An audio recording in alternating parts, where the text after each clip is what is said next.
करेंगे कि ज्वालामुखी से संबंधित प्रश्न कि कौन से पूछे जाते हैं परीक्षा में, और ज्वालामुखी कितने प्रकार के होते हैं, और ज्वालामुखी से संबंधित शब्दावलियां कौन कौन सी हैं, और ज्वालामुखी से संबंधित कौन से स्थलाकृतियां बनती हैं। तो इस वीडियो में हम ज्वालामुखी से संबंधित सभी प्रश्नों को पढ़ेंगे।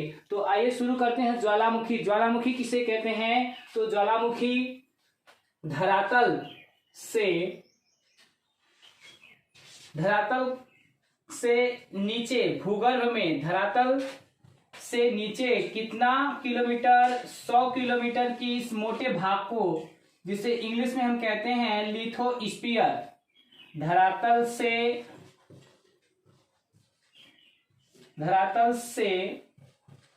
100 किलोमीटर की गहराई वाले भाग को हम स्थल मंडल कहते हैं। इस वाले भाग को हम स्थल मंडल कहते हैं, या इंग्लिश में इसको कहते हैं लिथोस्फीयर। इस लिथोस्फीयर के नीचे स्थल मंडल कितना मोटा है? धरातल से 100 किलोमीटर की गहराई के भाग को हम क्या कहते हैं? स्थल मंडल कहते हैं।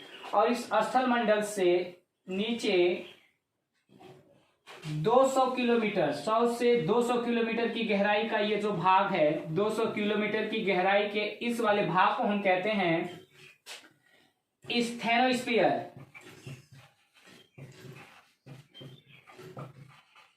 स्थेनोस्फीयर या दुर्बलता मंडल,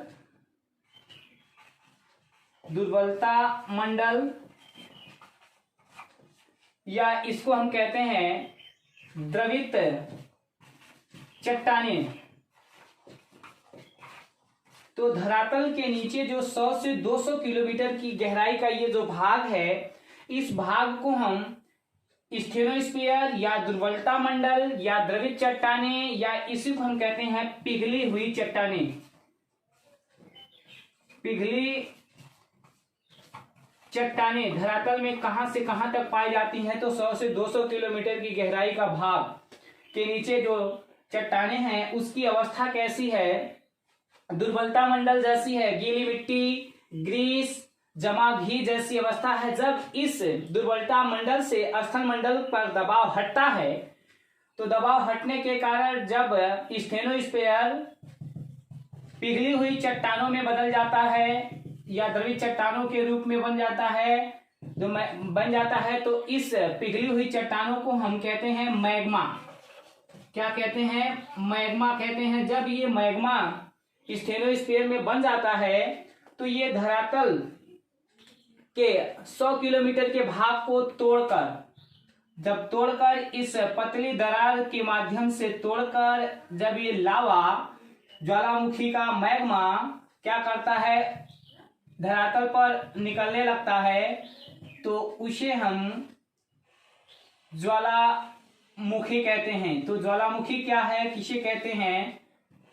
तो भूगर्भ के नीचे से जब मैग्मा, कंकड़ पत्थर कहां से मिलेंगे? ये जो स्थल मंडल, इसमें जब टूटेंगे भाग, तो कंकड़ पत्थर, गैसें इत्यादि पदार्थ एक नली के माध्यम से धरातल पर निकलता है, तो इसे हम क्या कहते हैं? ज्वालामुखी कहते हैं। ज्वालामुखी धरातल के नीचे जब मैग्मा, गैसें, जलवाष्प, कंकड़ पत्थर इत्यादि पदार्थ एक नली के माध्यम से या एक छिद्र के माध्यम से धरातल पर निकलता है, तो उसे हम क्या कहते हैं? ज्वालामुखी कहते हैं। तो ज्वालामुखी से संबंधित या ज्वालामुखी से निकलने वाले जो पदार्थ हैं, जिसको कहते हैं ज्वालामुखी निःसृत पदार्थ, कितने प्रकार के होते हैं? तो ज्वालामुखी से निकलने वाले पदार्थ 3 प्रकार के होते हैं।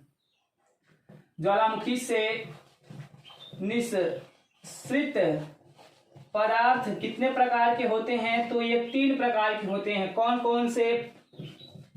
गैसें,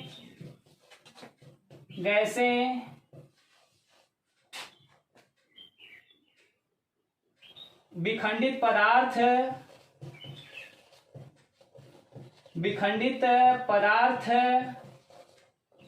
और जो तीसरा है लावा कहते हैं। तो अब हम बात करते हैं कि ज्वालामुखी उद्गार में जो गैसें हैं उनमें कौन सी गैसें सबसे अधिक मात्रा में निकलती हैं। तो गैसों में देखें तो ज्वालामुखी में सबसे अधिक मात्रा में निकलने वाली गैसें जो हैं जलवाष्प है। जब ज्वालामुखी का उद्गार होता है तो सबसे अधिक मात्रा में निकलने वाली गैसें सर्वाधिक मात्रा में निकलने वाली गैसें जो हैं जलवाष्प है। और ये ज्वालामुखी की क्रिया के दौरान जलवाष्प कितनी मात्रा में निकलती है तो 60 से 90% मात्रा में जलवाष्प निकलती है। और इसके बाद कौन सी गैस सबसे अधिक मात्रा में निकलती है तो ज्वालामुखी के उद्गार के समय जलवाष्प के बाद CO2 carbon dioxide gas, carbon dioxide gas, इसके बाद कार्बन मोनोऑक्साइड, सल्फर डाइऑक्साइड इत्यादि गैसें ज्वालामुखी के उद्गार के द्वारा निकलती है। लेकिन इसमें से पूछा जाता है कंपटीशन में कौन सी गैस ज्वालामुखी क्रिया के दौरान नहीं निकलती है तो ज्वालामुखी क्रिया के दौरान नहीं निकलने वाली गैस है जिसका नाम है ऑक्सीजन।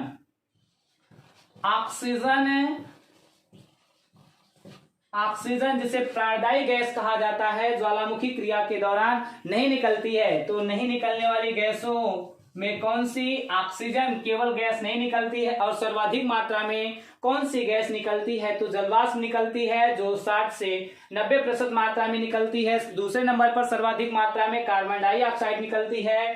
तो अब हम बात करते हैं कि जब ज्वालामुखी का उद्गार होता है, जब टूटता है ये स्थल मंडल, जब टूटकर ऊपर उछाल दिया जाता है तो वह जब नीचे गिरते हैं, उसके द्वारा उछाले गए पदार्थ जब नीचे गिरते हैं तो उन पदार्थों के जो टुकड़े टूट जाते हैं, जो विखंडित होते हैं, उनको हम क्या कहते हैं तो विखंडित पदार्थों में आता है एक सबसे जो सूक्ष्म कण होता है ज्वालामुखी का विखंडित पदार्थों में, उसको कहते हैं, विखंडित पदार्थों में जो सबसे सूक्ष्म होता है उसको कहते हैं ज्वालामुखी राख। ज्वालामुखी राख का आकार कितना होता है 0.05 मिलीमीटर से लेकर 0.5 मिमी तक के आकार वाले कणों को हम क्या कहते हैं, राख कहते हैं। और राख के बाद जो दूसरे नंबर पर निकलता है उसको हम कहते हैं लैपली। इसका आकार कैसा होता है तो इसका आकार होता है मटर के दाने या कांच की गोली के जो समान आकार वाले ज्वालामुखी के कण होते हैं या पाइरोस्टिक पदार्थ होते हैं उसको क्या कहते हैं, लैपली कहते हैं। इनका आकार कितना होता है 0.5 मिमी से लेकर 4 मिमी तक के आकार वाले को हम लैपली कहते हैं। और जो तीसरे नंबर पर निकलता है उसको क्या कहते हैं, बम कहते हैं। बम जो बड़े आकार ज्वालामुखी के जो बड़े पदार्थ होते हैं उसे बम कहते हैं। बम का आकार कितना होता है 4 मिमी से लेकर 32 मिमी तक के आकार वाले 32 मिमी तक के आकार वाले कणों को हम बम कहते हैं। और इसमें कुछ ऐसे ज्वालामुखी की शब्दावलियां भी आती हैं जिसमें हम बात करते हैं कि लहर क्या है। ज्वालामुखी लहर को लेकर पूछा जाता है, लहर क्या है, लहर ज्वालामुखी लहर टफ और ब्रेशिया क्या है, किसे कहते हैं। तो अब हम लहर की बात करते हैं तो जो ज्वालामुखी का उद्गार होता है तो जब धरातल पर जो लावा फैलता है, जब धरातल पर जो ये लावा ऐसे जो फैलता है, ऐसे ये जो फैलता है, इस लावा को हम क्या कहते हैं, यानी ज्वालामुखी के फैलते हुए लावा को हम क्या कहते हैं, लहर कहते हैं या लहरदार लावा कहते हैं। लहर फैलते हुए लावा को, ज्वालामुखी के फैलते हुए लावा को जब उद्गार होता है उसको हम लहर कहते हैं। और तब किसे कहते हैं, ज्वालामुखी का जब लावा ठंडा होकर ठोस में बदल जाता है, जमे हुए, सीधे कह सकते हैं जमे लावा को तब कहते हैं। और बहते हुए लावा को हम लहरदार लावा कहते हैं।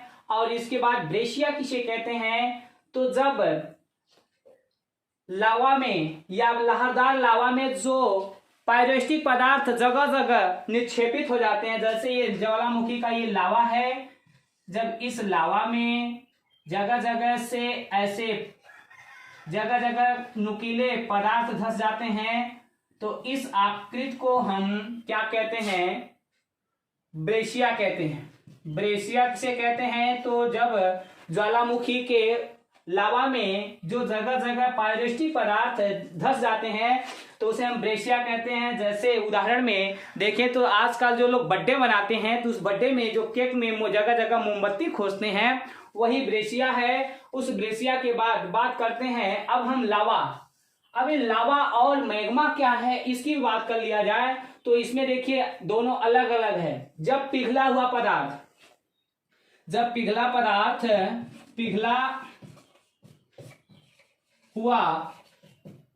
जब पदार्थ धरातल के जब नीचे रहता है, जब ये नीचे रहता है तो इसे हम क्या कहते हैं? मैग्मा कहते हैं। जब पिघला हुआ पदार्थ धरातल के नीचे रहता है उसे मैग्मा कहते हैं। जब पिघला हुआ पदार्थ धरातल के ऊपर आ जाता है, यानी धरातल पर जब पिघला हुआ पदार्थ आता है तो उसे क्या कहते हैं? लावा कहते हैं। पिघले हुए पदार्थ को धरातल पर जब पिघला हुआ पदार्थ यानी यही जब मैग्मा धरातल के ऊपर आ जाता है उसे हम क्या कहते हैं? लावा कहते हैं। अब बात आती है लावा कितने प्रकार का होता है? तो ज्वालामुखी से निकलने वाले पदार्थों में लावा जो होता है दो प्रकार का होता है।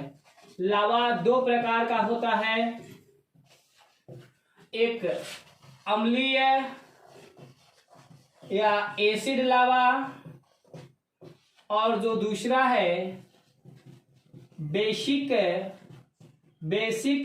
या क्षारीय लावा। अम्लीय लावा की प्रवृत्ति कैसी होती है या एसिड लावा की प्रवृत्ति कैसी होती है? तो यह लावा जो होता है अम्लीय या एसिड लावा यह अत्यंत गाढ़ा होता है। इसकी जो पहली विशेषता होती है अत्यंत गाढ़ा होता है। और ये जो बेसिक लावा है यह पतला होता है और इस लावा में सिलिका की मात्रा अधिक होती है। सिलिका की मात्रा बहुत अधिक होती है इसलिए गाढ़ा होता है, मात्रा अधिक होती है। और इसमें सिलिका की मात्रा जो होती है कम होती है।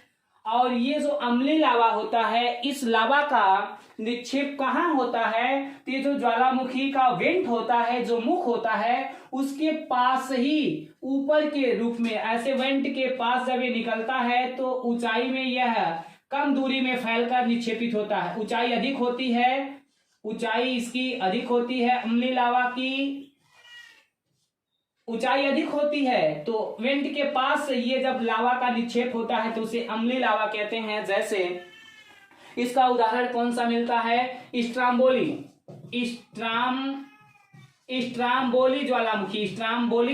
ज्वालामुखी का उदाहरण इस प्रकार का मिलता है। और अम्लीय लावा के कारण कौन से किसका निर्माण होता है? अम्लीय लावा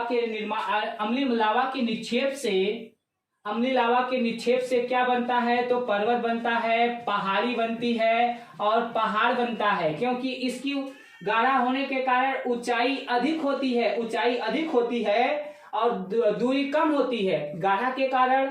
तो इससे पर्वत बनता है और पहाड़ी बनती है और पहाड़ बनता है। इसका उदाहरण कौन सा मिलता है? तो स्ट्राम्बोली, इटली का स्ट्राम्बोली ज्वालामुखी। और ये बेसिक या क्षारीय ज्वालामुखी जब इसमें पतला होता है तो इस प्रकार के ज्वालामुखी का जो लावा होता है वह वेंट से बहुत दूरी तक चला जाता है। तो निक्षेपित होने के कारण जब क्षेत्रफल में यह अधिक दूर तक फैल जाता है तो इस प्रकार के लावा से यानी बेसिक या क्षारीय लावा से केवल पठार या दक्कन ट्रैक का निर्माण होता है। और इस प्रकार के ज्वालामुखी का उदाहरण कौन सा मिलता है? तो मौना लोवा इस प्रकार का उदाहरण मिलता है। ज्वालामुखी के प्रकार क्रियाशीलता के आधार पर हम बात करेंगे कितने प्रकार के होते हैं। तो ज्वालामुखी के प्रकार पहला इसमें पढ़ेंगे क्रियाशीलता के आधार पर। क्रियाशीलता के आधार पर ज्वालामुखी के प्रकार। तो क्रियाशीलता के आधार पर ज्वालामुखी तीन प्रकार के होते हैं। अब कौन कौन से? पहला है सक्रिय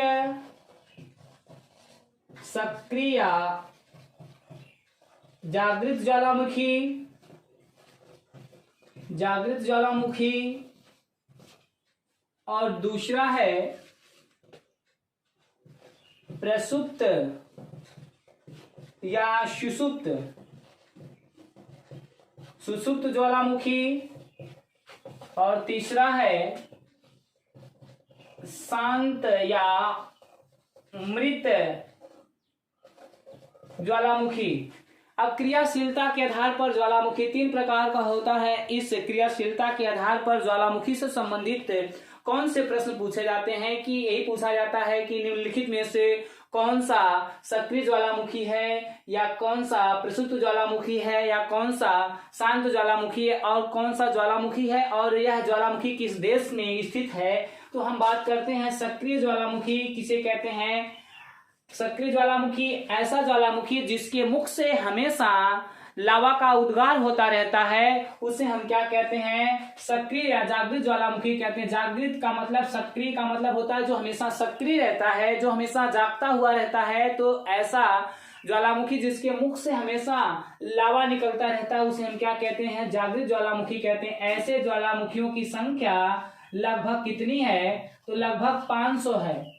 ऐसे ज्वालामुखियों की संख्या कितनी है? लगभग 500 है। तो ये कौन से ज्वालामुखी सक्रिय हैं, उनके उदाहरण कौन से हैं? तो हम बात करते हैं भारत का जो सबसे पहला प्रमुख ज्वालामुखी है जिसका नाम है बैरन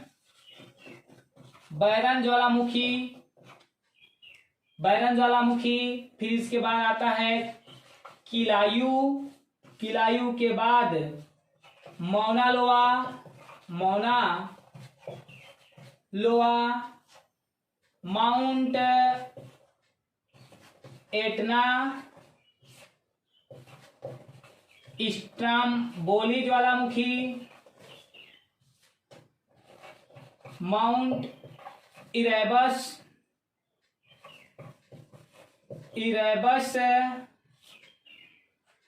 Cotopaxi,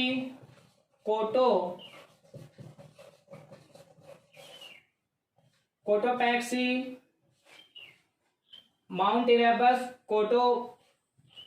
Cotopaxi, Ojos, del Salado,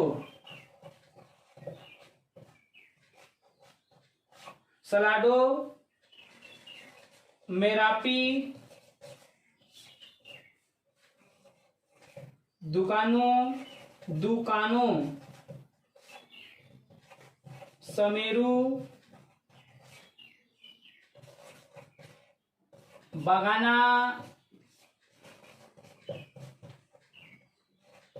लांगिला, ये सक्रिय ज्वालामुखी के उदाहरण है। अब हम बात करते हैं कि जो बैरन है यह कहां पर स्थित है, किस देश में है? तो भारत में है। बैरन ज्वालामुखी भारत में कहां पर है? अंडमान निकोबार द्वीप समूह में स्थित है। किलायू या मौना लोआ कहां पर स्थित है? तो हवाई द्वीप पर स्थित है। माउंट एटना कहां पर है? इटली देश में। और सिसिली द्वीप पर, इटली के सिसिली द्वीप पर स्थित है। और स्ट्राम्बोली इटली के लिपारी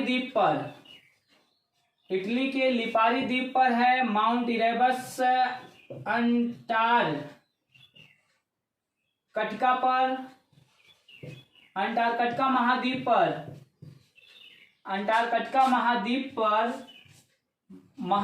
पर रास द्वीप के पास पड़ता है। कोटोपैक्सी इक्वाडोर में स्थित है।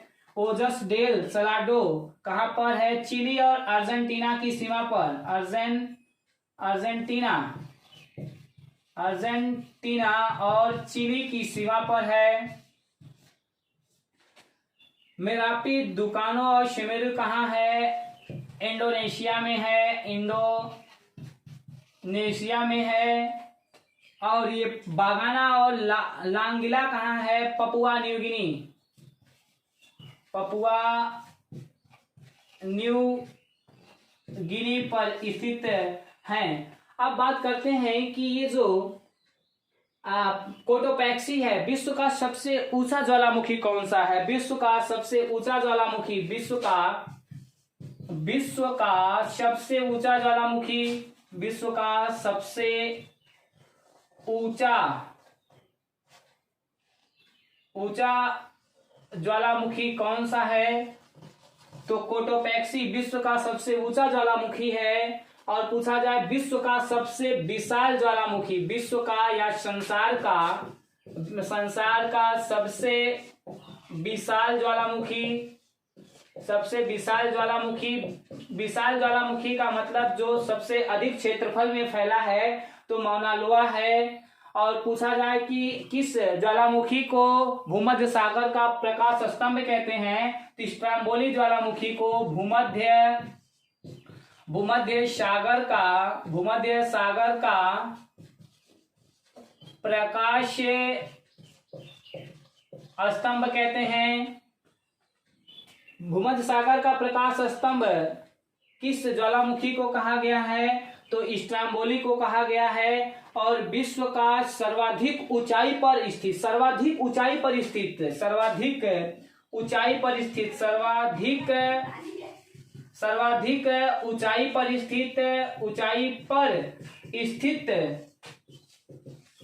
सक्रिय ज्वालामुखी कौन सा है? तो ओजस डेल सलाडो, जिसकी ऊंचाई कितनी है? जिसकी ऊंचाई है 6885 मीटर। यह एंडीज पर्वत पर स्थित है। और विश्व का सर्वाधिक सक्रिय ज्वालामुखी कौन से हैं? तो सक्रिय ज्वालामुखी में सबसे अधिक सक्रिय ज्वालामुखी किलायू, मेरापी, दुकानो और सेमेरू हैं। अब दूसरे ज्वालामुखी प्रसुप्त या सुसुप्त ज्वालामुखी की बात करते हैं। प्रसुप्त या सुसुप्त ज्वालामुखी किसे कहते हैं? ऐसा ज्वालामुखी जिसमें एक बार उद्गार होने के बाद भविष्य में लंबे समय तक कोई उद्गार की संभावना नहीं रहती है, लेकिन अचानक कभी भी उद्गार हो सकता है। तो इस प्रकार के ज्वालामुखी मतलब लंबे समय के बाद उद्गार हो सकता है कभी भी, तो ऐसे ज्वालामुखी को हम प्रसुप्त या सुसुप्त ज्वालामुखी कहते हैं। अब सुसुप्त ज्वालामुखी को याद रखने का एक ट्रिक्स है कि बीसू काका नानी के साथ फ्यूजियामा में है। बीसू काका नानी के साथ फ्यूजियामा में है। बीसू का मतलब बीसू से विसुवियस ज्वालामुखी, विसुवियस काका से क्राकाटाओ ज्वालामुखी, नानी से याद रखेंगे नारकोंडम ज्वालामुखी, फ्यूजियामा पूरा लिखा गया है फ्यूजियामा और या में एक और है जिसका नाम है याको हामा, फ्यूजियामा और याको हामा। और में से है मेन ज्वालामुखी। अब विसुवियस ज्वालामुखी किस देश में है? तो विसुवियस ज्वालामुखी इटली में है। क्राकाटोआ कहाँ पर है? इंडोनेशिया में है। नारकोंडम भारत के अंडमान, उत्तरी अंडमान के उत्तर पूर्व में, उत्तरी अंडमान, क्योंकि अंडमान के भी 3 भाग हैं, उत्तरी अंडमान, मध्य अंडमान, दक्षिणी अंडमान। जो अंडमान का उत्तरी अंडमान है, उसी उत्तरी अंडमान के उत्तर पूर्व में नारकोंडम भारत का ज्वालामुखी स्थित है। फ्यूजियामा और याकोहामा ज्वालामुखी किस देश में है? तो ये जापान देश में है, जापान में स्थित है। और मेयन ज्वालामुखी किस देश में है? तो फिलीपींस में स्थित है, फिलीपींस में स्थित है।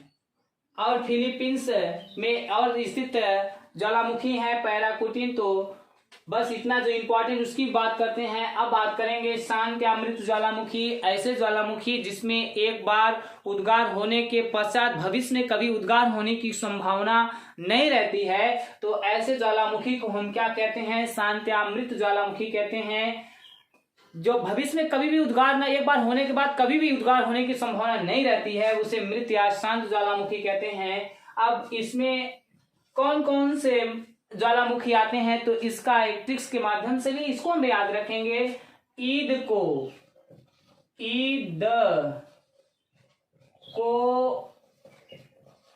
इची, ताकी, तो मम्मी पापा एका एक आए। अब ई से ईरान और द से देवबंद, को से कोहे सुल्तान और ई से इक्वाडोर और ची से चिम्बाराजो और ता से तंजानिया और की से क्लिमंजारो और माँ से मम्मी से म्यांमार, पापा से पोपा और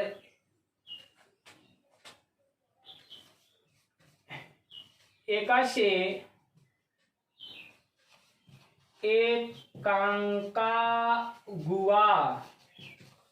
और ए से एंडीज। तो ईद को इची ताकी, तो मम्मी पापा एका एक आए। तो ई से ईरान, ई से ईरान देश के मृत या शांत ज्वालामुखी कौन कौन से हैं? तो ईद को एक में मिल रहा है, ईद देश से देवबंद और कोहे सुल्तान। यह दोनों देवबंद और कोहे सुल्तान ज्वालामुखी ईरान में है। और ई से इक्वाडोर और ची से चिम्बाराजो। तो इक्वाडोर में कौन सा ज्वालामुखी है? शांत या मृत ज्वालामुखी चिम्बाराजो है। ताक से तंजानिया और की से किलिमंजारो। तो तंजानिया में कौन सा शांत या मृत ज्वालामुखी है? तो ये किलिमंजारो है। और म्यांमार में कौन सा ज्वालामुखी है? तो म्यांमार में पोपा ज्वालामुखी है। और एकांकागुआ में कौन सा ज्वालामुखी है? तो एकांकागुआ ज्वालामुखी कहाँ पर है? एंडीज पर्वत पर है, एंडीज पर्वत पर। इसमें भी पूछा जाता है, किसकी विशेषता बनती है कि कौन सा ज्वालामुखी विश्व का सबसे मृत या मृत ज्वालामुखी कौन सा है जो सबसे अधिक ऊंचाई पर स्थित है? तो विश्व का सबसे मृत ज्वालामुखी एकांकागुआ जो एंडीज पर्वत पर मृत ज्वालामुखी 6960 मीटर की ऊंचाई पर स्थित ज्वालामुखी है। अब हम बात करेंगे कि केंद्रीय उद्गार के आधार पर ज्वालामुखी कितने प्रकार के होते हैं। अब बात करेंगे उद्गार के आधार पर ज्वालामुखी कितने प्रकार के होते हैं। तो उद्गार के आधार पर भी ज्वालामुखी दो प्रकार के होते हैं। एक केंद्रीय उद्गार वाले, केंद्रीय उद्गार वाले ज्वालामुखी, और जो दूसरा है उसको कहते हैं दरारी, दरारी उद्गार वाले ज्वालामुखी,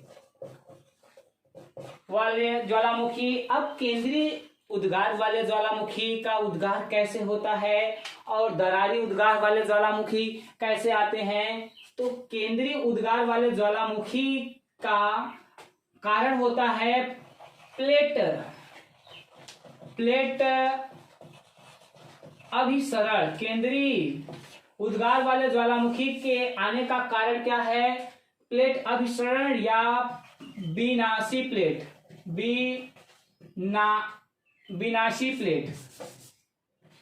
विनाशी प्लेट के कारण आते हैं। और ये जो दरारी ज्वालामुखी होते हैं वह किस कारण आते हैं, तो इसके आने का कारण होता है अपसरण प्लेट या रचनात्मक प्लेट के कारण आते हैं।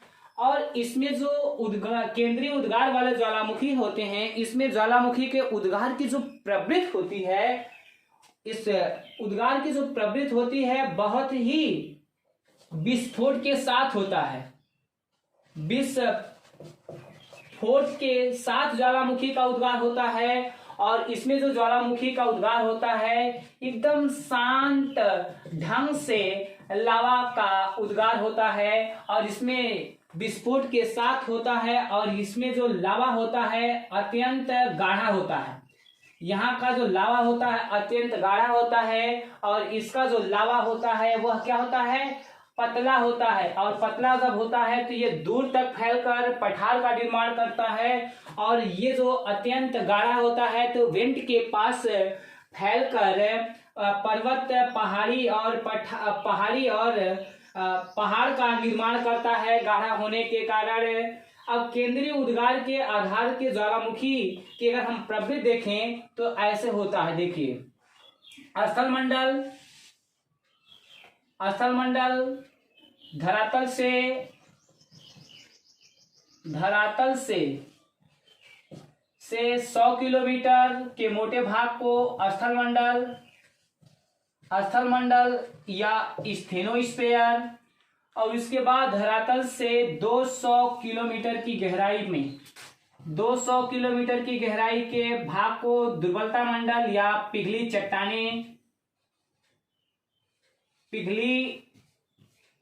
चट्टाने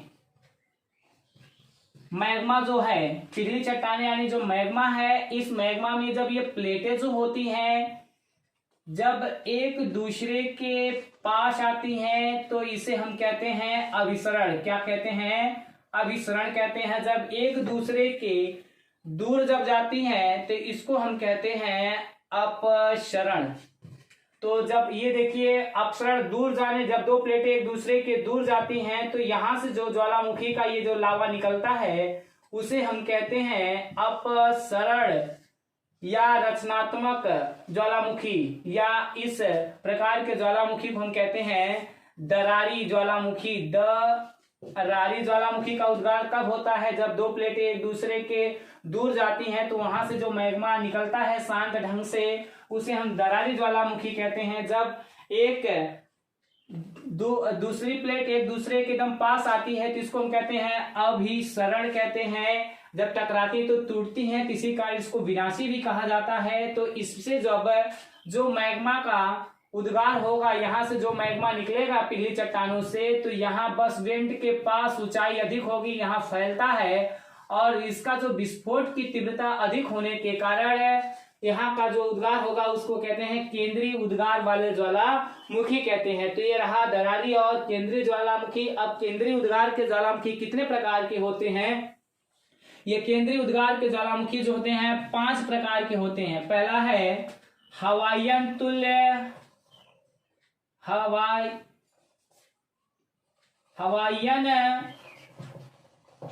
तुल्य ज्वालामुखी हवाई द्वीप पर उद्गार होने के कारण हवाईयन तुल्य कहा गया है। दूसरा, स्ट्राम्बोलियन तुल्य, स्ट्राम्बोलियन तुल्य ज्वालामुखी। तीसरा, वल्केनियन तुल्य ज्वालामुखी। और चौथा है विसुवियस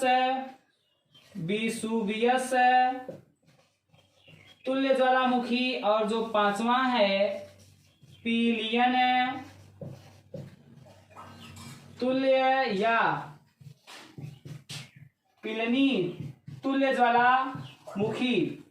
ये 5 केंद्रीय उद्गार के ज्वालामुखी हवाईयन तुल्य, स्ट्राम्बोलियन तुल्य, वल्केनियन तुल्य, विसुवियस तुल्य, पिलियन तुल्य या पिलनी तुल्य। क्योंकि ये जो पिलियन तुल्य ज्वालामुखी है, इस ज्वालामुखी की खोज पिलियन महोदय ने किया था। इसी कारण उन्हीं के नाम पर इसका नाम पिलनी ज्वालामुखी भी रखा गया है। और पूछा जाता है कि इसमें विस्फोट की जो प्रवृत्ति होती है, उस विस्फोट की प्रवृत्ति में सबसे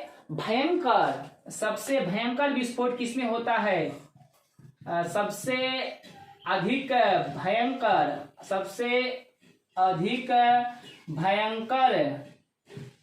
भयंकर विस्फोट वाला ज्वालामुखी कौन सा है? पिलियन तुल्य है। और वल्केनियन तुल्य दूसरे नंबर का सर्वाधिक विस्फोट वाला।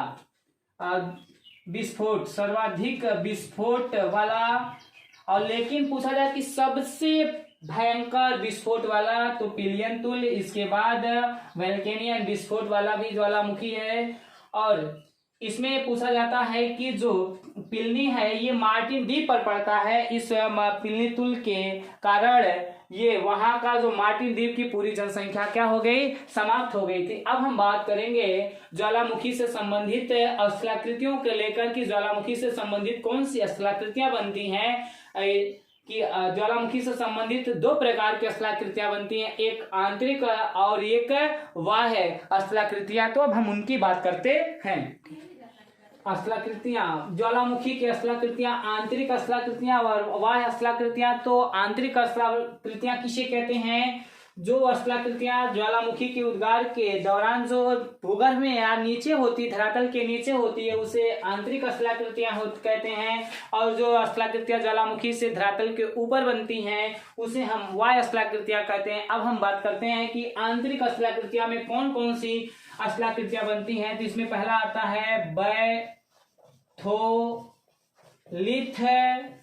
और दूसरा लैकोलिथ, तीसरा लोपोलिथ,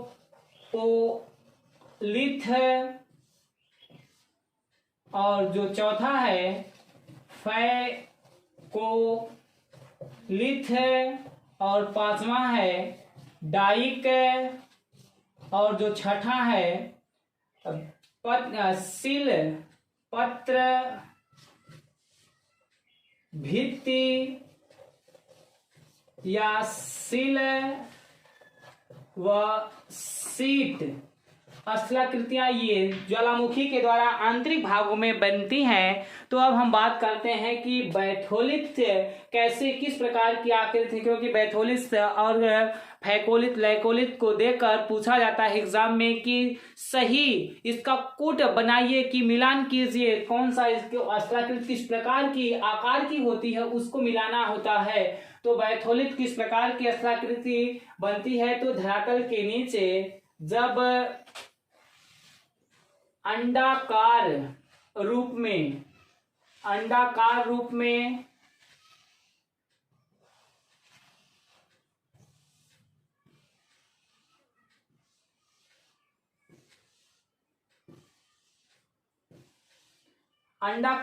में जो स्थलाकृति बनती है, यानी जब धरातल के नीचे जो लावा या मैग्मा पृथ्वी के आंतरिक भागों में ठंडा होकर ठोस में जम जाता है अंडाकार रूप में, तो इसे हम कहते हैं, अंडाकार रूप की आकृति को हम बैथोलित कहते हैं। क्या कहते हैं? बैथोलित कहते हैं। बैथोलित का जो सर्वाधिक उदाहरण कहाँ मिलते हैं इस प्रकार के उदाहरण? तो काकेकस पर्वत, काकेकस पर्वत, काकेशस पर्वत बैथोलित के उदाहरण के रूप में मिलता है। यह किस प्रकार का आकार होता है? इसका अंडाकार रूप में इस आकृति का निर्माण होता है पृथ्वी के नीचे। और इसमें पूछा जाता है इनका क्षेत्रफल कितनी दूरी तक ये बनता है? तो सैकड़ों वर्ग किलोमीटर की दूरी तक बैथोलित का निर्माण होता है। और जो बैथोलित का जो छोटा रूप होता है, बैथोलित के छोटे रूप को हम क्या कहते हैं?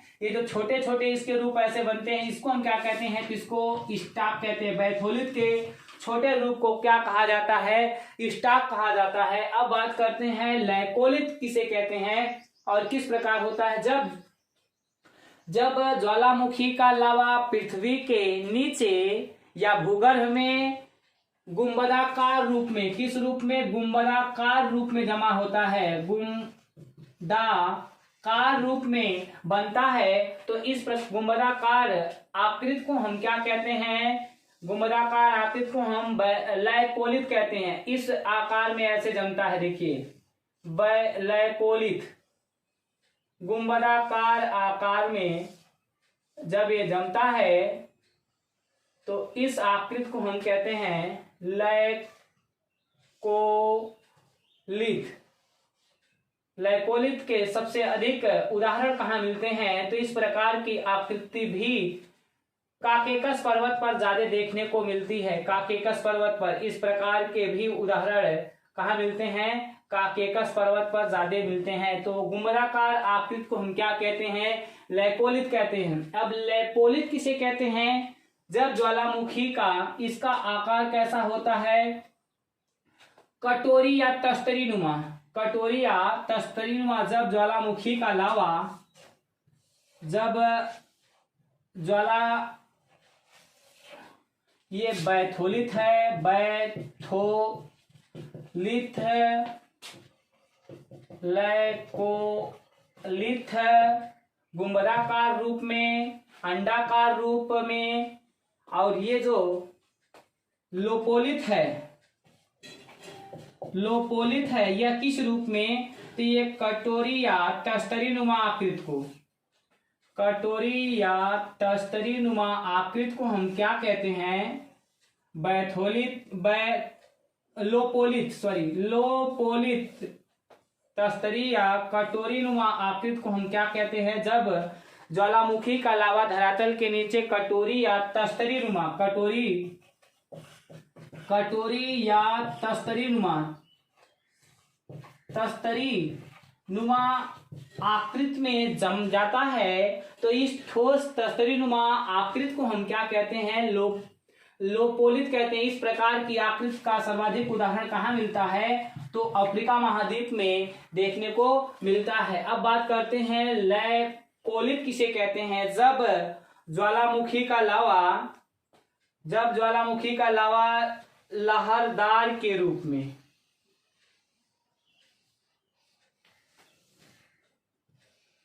लहरदार रूप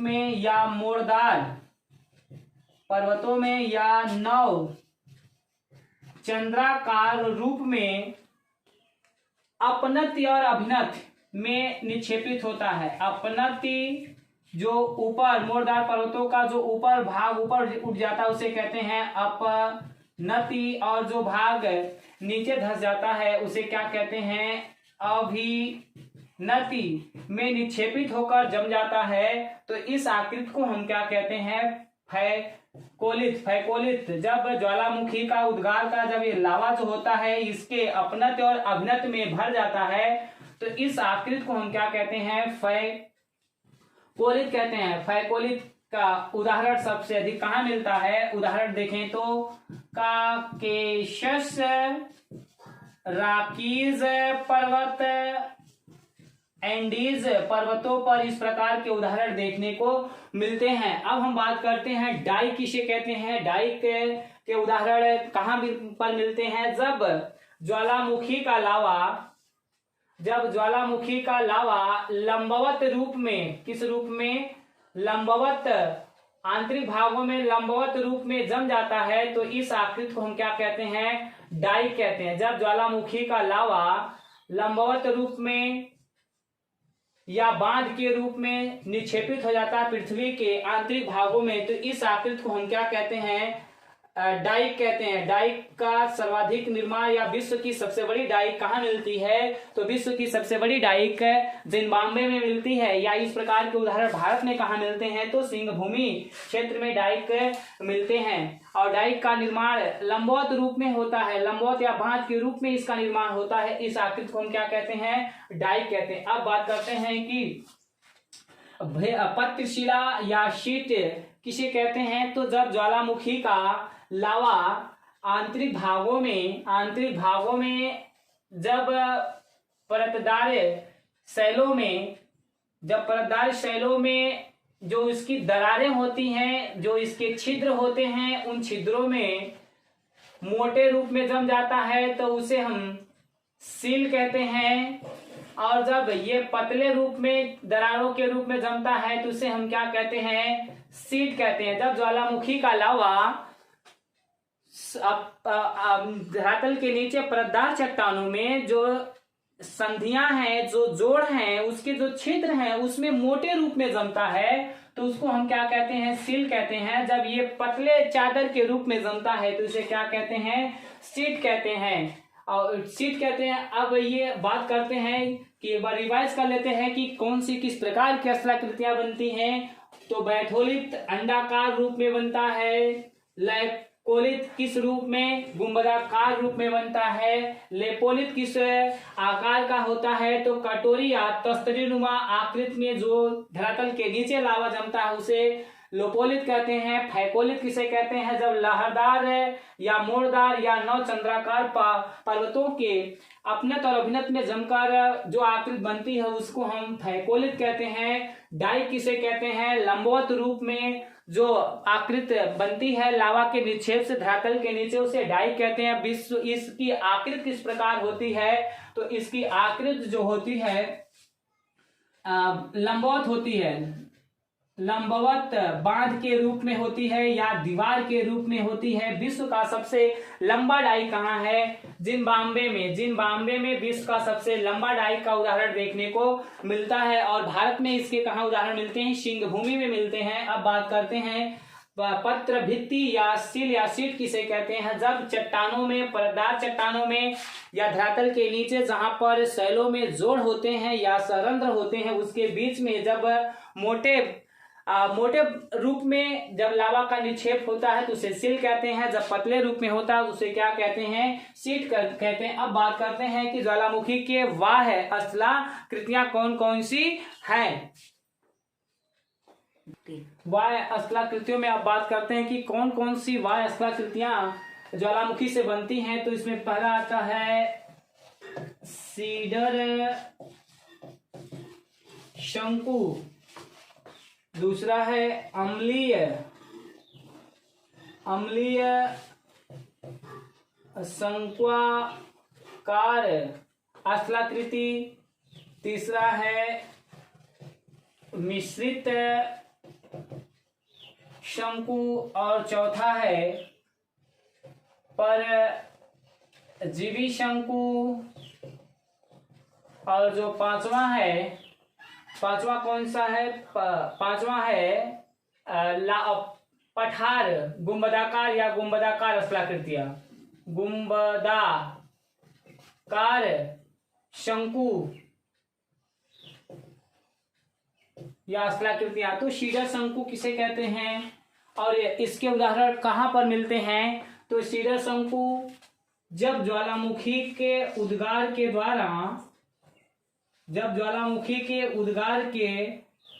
द्वारा जो बड़े बड़े कंकड़ पत्थर हैं उनका निक्षेप, बड़े बड़े कंकड़ पत्थर का निक्षेप जब वेंट के पास होता है। वेंट क्या है, जहां से ज्वालामुखी का उद्गार होता है। बड़े बड़े कंकड़ पत्थर का निक्षेप जब वेंट के पास होता है और किस रूप में होता है, तो शंकु के रूप में होता है।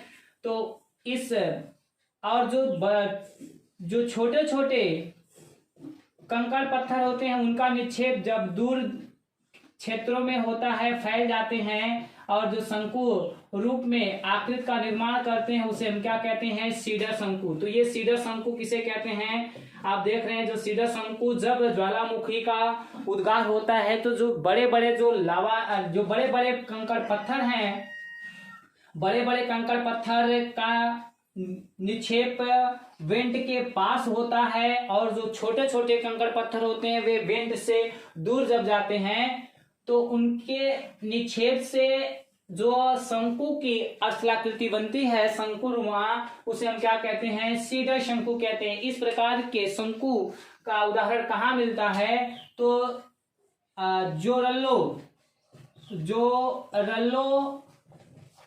ज्वालामुखी मैक्सिको का है,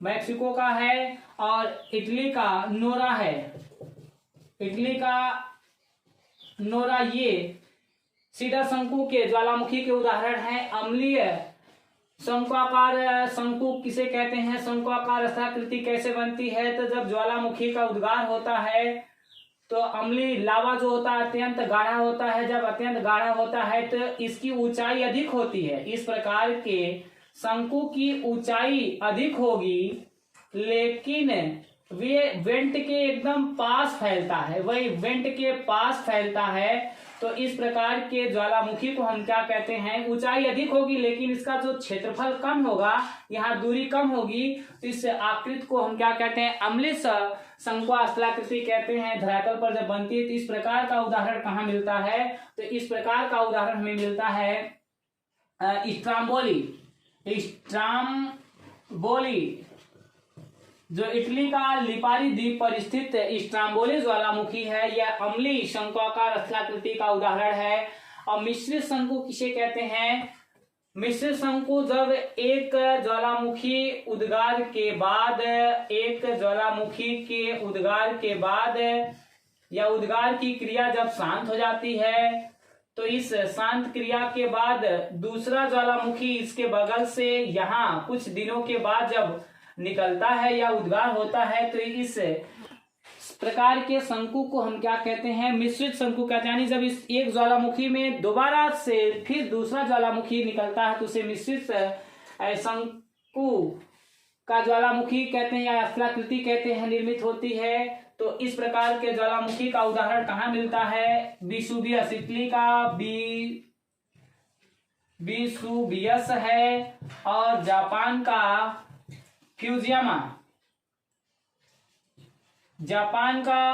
फ्यूजियामा और इटली का ये जो विसुवियस हैं मिश्रित शंकु के उदाहरण है। अब बात करते हैं हम कि जो ये गुंबदाकार शंकु क्या है। जो गुंबदाकार शंकु का मतलब होता है कि जब धरातल पर ये ऊंचाई कम और दूरी में बहुत अधिक दूरी तक ये फैलता है, लावा बहुत अधिक दूरी तक फैलता है, क्षेत्रफल में इसका जब विस्तार होता है तो इस प्रकार के आकृति को हम क्या कहते हैं, गुंबदाकार या पैटफिक लावा शंकु कहते हैं। और इसका जो उदाहरण होता है वह कहाँ मिलता है, मौना लोआ में इसका उदाहरण मिलता है, हवाई द्वीप पर जो दूरी में सबसे अधिक फैलता है क्षेत्रफल में। अब परजीवी शंकु किसे कहते हैं, जब परजीवी शंकु का मतलब होता है जब एक ज्वालामुखी के द्वारा उद्गार से जब एक शंकु बन जाता है या ज्वालामुखी शंकु का निर्माण होता है और इस ज्वालामुखी शंकु में कई और ज्वालामुखी के उद्गार से जब कई शंकु निर्मित हो जाते हैं तो इस प्रकार के ज्वालामुखी को हम क्या कहते हैं, परजीवी। यानी एक शंकु के ऊपर जो दूसरा शंकु बनता है उसी शंकु को हम क्या कहते हैं, परजीवी शंकु कहते हैं। अब हम बात करेंगे ज्वालामुखी के से संबंधित कि काल्डेरा क्या है, सुपर काल्डेरा क्या है, ग्लेशियर किसे कहते हैं और दुनिया का सबसे बड़ा ग्लेशियर कौन सा है और कुछ धुआंरे क्या है, उनकी भी बात करेंगे। अब अब ज्वालामुखी से संबंधित कुछ और टर्म्स जिसका हम बात कर लें कि कौन से, जैसे कि क्रेटर क्या है, क्रेटर झील का उदाहरण क्या है, क्रेटर झील कैसे बनती है, और काल्डेरा का निर्माण कैसे होता है, धुआंरे का निर्माण कैसे होता है, गीजर कैसे बनते हैं, और गीजर के साथ साथ धुआंरों का उदाहरण कौन सा मिलता है। तो आइए हम शुरू कर लेते हैं थोड़ा सा कि ज्वालामुखी का जब उद्गार धरातल पर होता है तो ये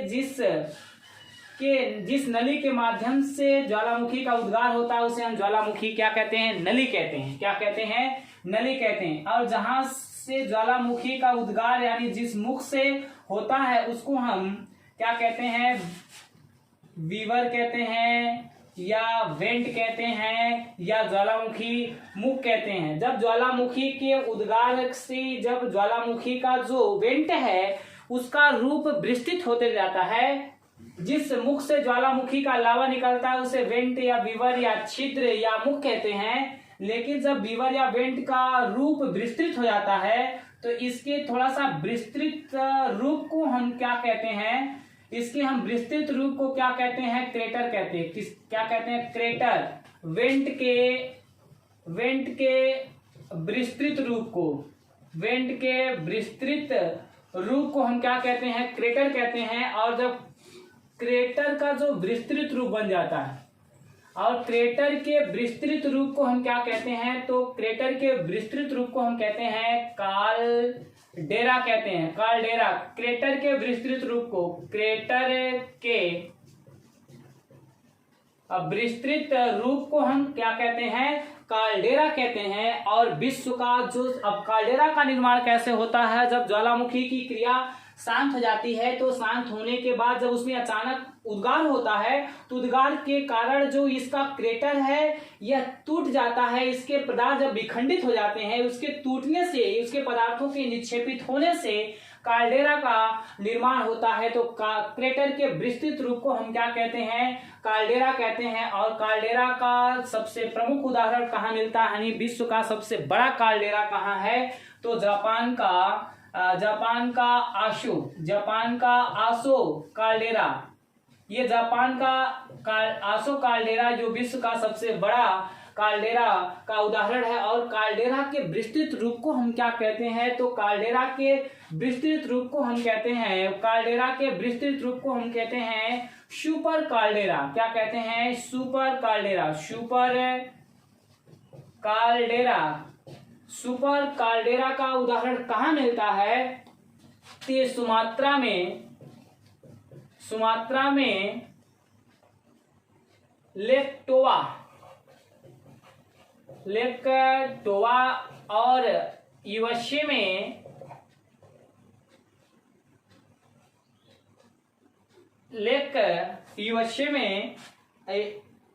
में कौन सा है, तो लेक वन। यूएसए में क्रेटर लेक का उदाहरण मिलता है जो सुपर काल्डेरा का उदाहरण है। अब बात करते हैं कि धुआंरे क्या है, धुआंरे किसे कहते हैं, धुआंरे जब ज्वालामुखी की उद्गार होता है या उद्गार के पश्चात या उद्गार के बाद जब ज्वालामुखी के मुख से गैसें व जलवाष्प निकलता है, तो जब ज्वालामुखी की क्रिया शांत हो जाती है तो जब उसके ज्वालामुखी के मुख से गैसें व जलवाष्प का उद्गार होता है तो इस उद्गार को हम क्या कहते हैं, धुआंरे कहते हैं। और विश्व के प्रमुख उदाहरण धुआंरे के कहाँ मिलते हैं, तो 10,000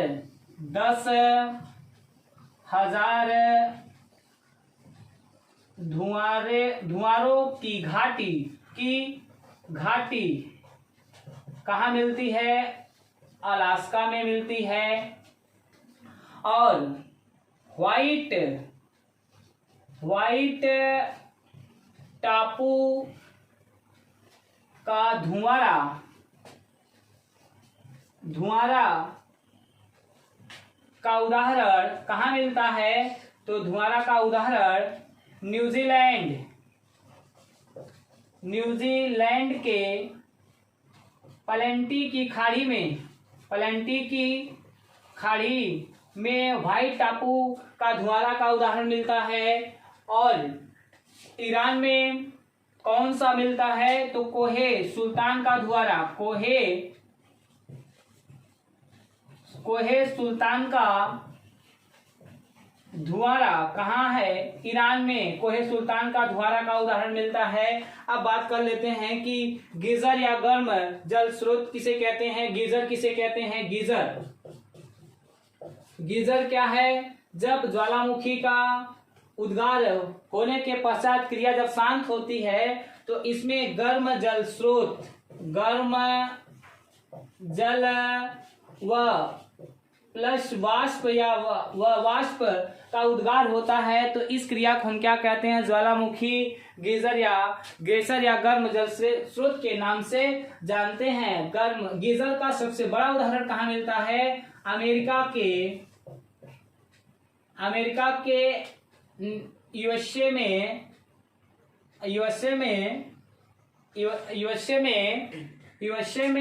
येलो स्टेन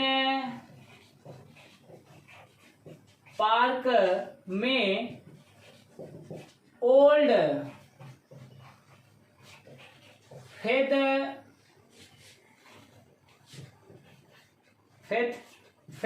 फेथफुल गीजर जो विश्व का सबसे प्रसिद्ध गीजर माना जाता है। अब बात करते हैं कि सोल्फ तारा किसे कहते हैं। सोल्फ तारा किसे कहते हैं? सोल्फ तारा जब ज्वालामुखी की क्रिया शांत हो जाती है तो इस ज्वालामुखी की क्रिया में सबसे अधिक मात्रा में जब गंधक निकलता है, जब ज्वालामुखी की क्रिया शांत हो जाती है तो इस क्रिया के दौरान जो सबसे अधिक मात्रा में गंधक निकलता है तो इस गंधक वाले धुएं को हम क्या कहते हैं? सुल्फ तारा कहा जाता है। और फिर बात कर ले कि जब ज्वालामुखी की क्रिया पूर्ण रूप से शांत हो जाती है तो जब शांत हो जाती है तो जो ज्वालामुखी के क्रेटर में जो जल भर जाता है तो ज्वालामुखी से निर्मित झील को क्या कहा गया? ज्वालामुखी से निर्मित झील को हम क्या कहते हैं? तो इसको क्या कहते हैं? क्रेटर झील कहते हैं। जब ज्वालामुखी के क्रेटर में वर्षा का जल भर जाता है तो इससे निर्मित झील को हम क्या कहते हैं? क्रेटर झील कहते हैं। या पूछा जाता है क्रेटर झील का निर्माण किससे होता है? तो ज्वालामुखी क्रिया से होता है। और फिर इसमें प्रमुख कुछ ऐसे प्रश्न बनते हैं कि जिसकी हम बात कर ले कि विश्व के किस महाद्वीप में एक भी ज्वालामुखी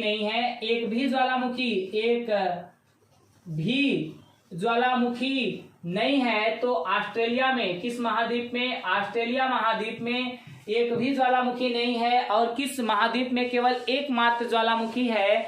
तो अंटार्कटिका पर मात्र एक ज्वालामुखी है जिसका नाम है इरेबस ज्वालामुखी है। तो आज की वीडियो में बस इतना ही। हम कल नेक्स्ट वीडियो के साथ आपको मिलेंगे सेल के साथ।